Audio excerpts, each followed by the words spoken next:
అక్కడ నువ్వు వెళ్ళి క్రైస్తవుడిని అని చెప్పుకుంటే చాలు తన్నుతారు. క్రైస్తవుడిని అని చెప్పుకుంటే చాలు చెప్పుతో కొడతారు. అలాంటి పరిస్థితులు.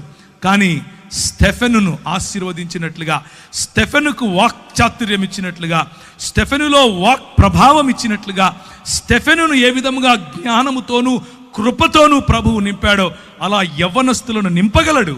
మనం ఒక్క విధేయత అన్నటువంటి అడుగు తీస్తే చాలు.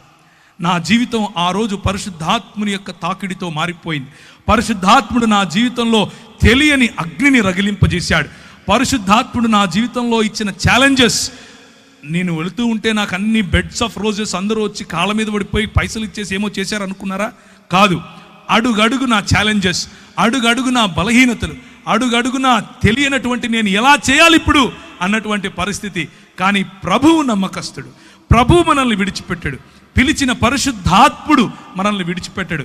మనల్ని అభిషేకించిన పరిశుద్ధాత్ముడు ఎక్కడెక్కడ నీకు ఏ ఏ పరీక్షలు పెడుతున్నాడో ఆ పరీక్ష ఉత్తీర్ణుడైనటువంటి మరుక్షణం తన ప్రత్యక్షతనిస్తాడు.